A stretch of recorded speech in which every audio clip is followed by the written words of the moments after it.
Assalamualaikum warahmatullahi wabarakatuh.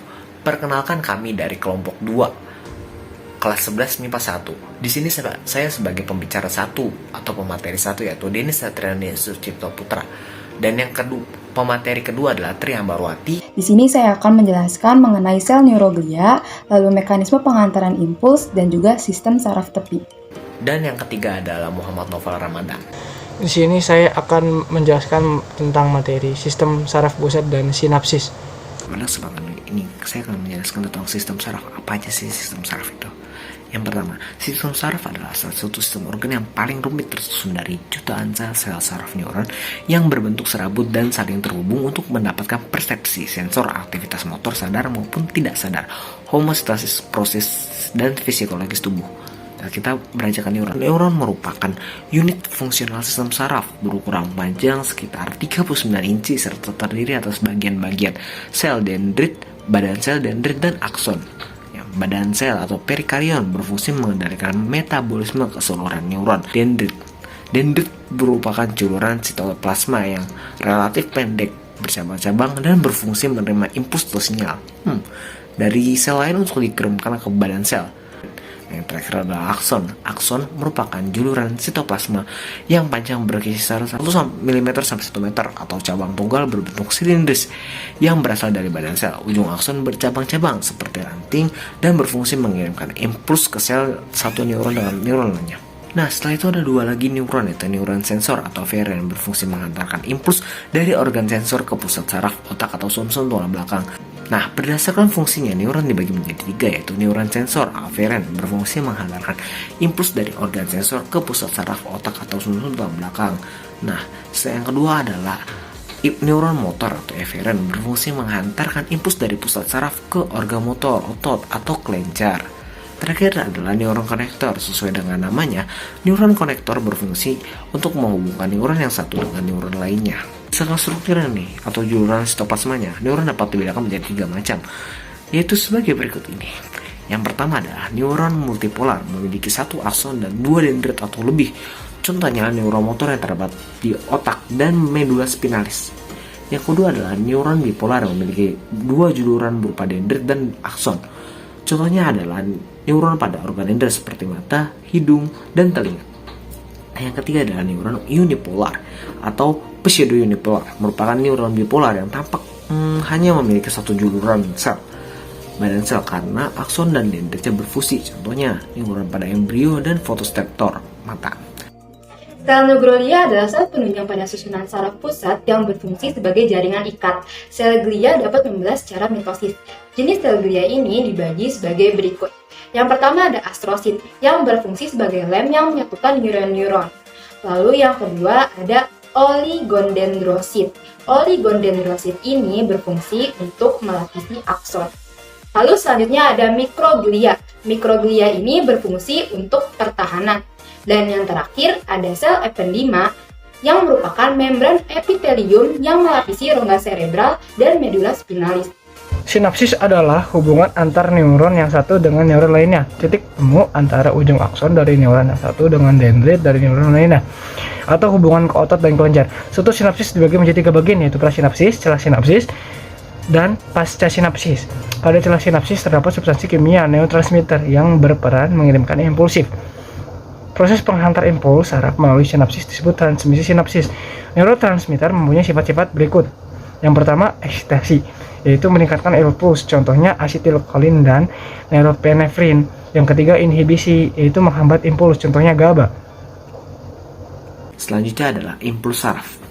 Impuls saraf adalah rangsangan atau pesan yang diterima oleh reseptor dari lingkungan luar, kemudian dibawa oleh neuron atau serangkaian impuls elektrik yang menjalari serabut saraf. Contoh impuls yaitu perubahan suhu, tekanan, bau, aroma, suara, benda yang menarik perhatian, dan berbagai rasa seperti asin, manis, asam, dan pahit. Gerakan dapat dibedakan menjadi 2 macam, yaitu gerakan sadar dan gerakan refleks. Gerakan sadar Contohnya adalah gerakan memegang buku. Sedangkan gerakan refleks adalah gerakan yang tidak disengaja dan tidak kita sadari. Pengajaran contohnya adalah gerakan memegang buku. Sedangkan gerakan refleks adalah gerakan yang tidak disengaja dan tidak kita sadari. Penjelaran impuls pada gerak refleks berlangsung sangat cepat sekali melewati jalur yang pendek dan tidak melalui otak, melalui sumsum tulang belakang. Contohnya adalah saat kita kakinya terangkat saat kita menginjak paku. Mekanisme pengantaran impuls terjadi melalui 3 tahap, yaitu sebagai berikut. Tahap pertama yaitu tahap polarisasi atau tahap istirahat. Pada tahap ini, neuron tidak menghantarkan impuls, sehingga saluran ion Na+ dan K+ tertutup dan bagian luar membran bermuatan positif, sedangkan bagian dalamnya bermuatan negatif. Lalu yang kedua yaitu tahap depolarisasi. Pada tahap ini, neuron sedang dilalui oleh impuls. Keadaan neuron pada tahap ini adalah sebagai berikut. Yang pertama yaitu saluran ion Na+ terbuka. Akibatnya, ion Na+ masuk ke dalam sel. Lalu yang kedua yaitu muatan listrik mengalami perubahan, di mana bagian luar bermuatan negatif dan bagian dalamnya bermuatan positif. Tahap yang ketiga yaitu tahap repolarisasi. Tahap repolarisasi terjadi ketika neuron sudah dilalui impuls. Hal ini mengakibatkan saluran Na+ tertutup dan tidak aktif. Sementara itu, saluran K+ terbuka sehingga ion K+ akan keluar. Sistem saraf pusat yang terdiri dari otak, sumsum tulang belakang memiliki fungsi untuk menerima informasi atau rangsangan dari semua bagian tubuh, kemudian mengontrol dan mengendalikan informasi tersebut untuk menghasilkan respon tubuh. Informasi atau rangsangan ini termasuk yang berkaitan dengan gerakan seperti bicara atau berjalan, atau gerakan tak sadar seperti berkedip dan bernafas. Ini juga termasuk bentuk informasi lainnya seperti pikiran, persepsi, dan emosi manusia. Berikut ini adalah bagian dari sistem saraf pusat, antara lain yang pertama ada otak. Otak merupakan organ terpenting dari tubuh manusia yang tersusun oleh jutaan sel saraf. Otak terdiri dari 3 bagian, yaitu otak depan, otak tengah, dan juga otak belakang. Otak besar. Otak besar atau cerebrum ini menjadi bagian otak manusia yang menentukan dasar-dasar kecerdasan manusia. Mencephalon yaitu otak bagian tengah. Tugas mencephalon ini berkaitan dengan pendengaran dan penglihatan kita. Cerebellum yaitu otak kecil. Cerebellum merupakan pusat keseimbangan tubuh manusia yang dapat memantau kedudukan posisi tubuh manusia. Sumsum tulang belakang, bagian pangkalnya disebut sumsum lanjutan atau medulla oblongata. Dan bagian yang memanjang dalam rongga tulang belakang disebut sebagai medulla spinalis. Medulla oblongata berfungsi untuk mengatur denyut jantung, menyempitkan pembuluh darah, melakukan gerakan menelan, batuk, bersin, bersendawa, dan muntah, dan pusat kendali pernafasan utama pada tubuh manusia. Sementara medulla spinalis berfungsi untuk menghubungkan rangsangan dari badan menuju otak. Sistem saraf tepi atau sistem saraf perifer terdiri atas jaringan saraf yang berada di luar otak, yaitu saraf kranial, dan di luar medulla spinalis, yaitu saraf spinal. Yang pertama yaitu saraf kranial. Saraf kranial terdiri atas 12 pasang saraf. Sebagian besar tersusun dari sensor dan motor, tetapi beberapa saraf hanya tersusun dari sensor. Sistem saraf sensorik atau aferen adalah saraf yang menerima rangsangan dari lingkungan sekitar yang bertugas untuk meneruskan informasi rangsangan yang didapatkan kepada otak. Informasi atau rangsangan tersebut berupa visual, rasa, atau aroma. Inilah mengapa saraf sensorik banyak ditemukan di indera penciuman dan indera perasa seperti hidung dan juga lidah. Selanjutnya yaitu saraf motorik atau saraf eferen. Saraf motorik ini dibedakan lagi menjadi saraf somatik dan saraf otonom. Saraf somatik bekerja secara sadar. Sebaliknya, saraf otonom bekerja secara tidak sadar. Saraf otonom juga bertugas mengontrol sistem pencernaan kamu agar dapat mengolah makanan yang masuk. Maka dari itu, saraf otonom ini banyak ditemukan pada otot polos, seperti pada organ pencernaan, otot jantung, dan juga kelenjar. Karena memiliki fungsi yang berlawanan pada organ yang sama, saraf otonom ini dibagi lagi menjadi 2, yaitu sebagai berikut. Yang pertama ada saraf simpatis. Saraf ini merupakan saraf yang mengendalikan respon tubuh kita pada saat kita berada dalam keadaan bahaya atau yang biasa disebut dengan keadaan fight or flight. Misalnya saat ada anjing yang mendadak muncul di dekat kamu, maka saraf simpatis akan mendorong kamu untuk bereaksi. Entah bereaksi untuk melawan anjing tersebut atau lari menjauh dari anjing tersebut. Selanjutnya yaitu ada saraf parasimpatis. Sementara saraf parasimpatis ini berfungsi untuk mengendalikan organ-organ tubuh manusia saat dalam fase istirahat.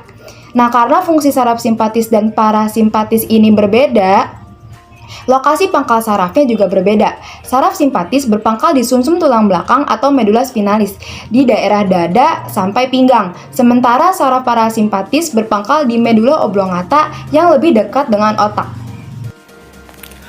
Ada banyak sekali penyakit dalam sistem saraf. Yang pertama adalah meningitis. Meningitis adalah peradangan pada selaput otak meningia dengan gejala bertambahnya jumlah dan berubahnya susunan cairan cerebrospinal.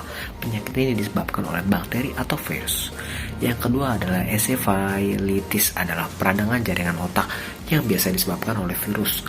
Yang ketiga adalah neuritis, adalah gangguan pada saraf tepi akibat peradangan, keracunan atau tekanan. Gejala penyakit ini adalah rasa sakit yang hebat pada malam hari. Yang keempat adalah rasa baal atau kebas. Dan kesemputan adalah gangguan pada sistem saraf sensor yang dapat disebabkan oleh gangguan metabolisme tertutupnya aliran darah atau kekurangan vitamin neutropik seperti B1, B6, dan B12. Ada banyak sekali penyakit dalam sistem saraf. Yang pertama adalah meningitis. Meningitis adalah peradangan pada selaput otak meningia dengan gejala bertambahnya jumlah dan berubahnya susunan cairan cerebrospinal. Penyakit ini disebabkan oleh bakteri atau virus. Yang kedua adalah encephalitis, adalah peradangan jaringan otak yang biasa disebabkan oleh virus. Yang ketiga adalah neuritis, adalah gangguan pada saraf tepi akibat peradangan, keracunan atau tekanan. Gejala penyakit ini adalah rasa sakit yang hebat pada malam hari. Yang keempat adalah rasa baal atau kebas. Dan kesemputan adalah gangguan pada sistem saraf sensor yang dapat disebabkan oleh gangguan metabolisme tertutupnya aliran darah atau kekurangan vitamin neutropik seperti B1, B6, dan B12. Nah, itu dia materi terakhir teman-teman, yaitu materi gangguan sistem saraf. Saya ucapkan terima kasih banyak. Wassalamualaikum warahmatullahi wabarakatuh.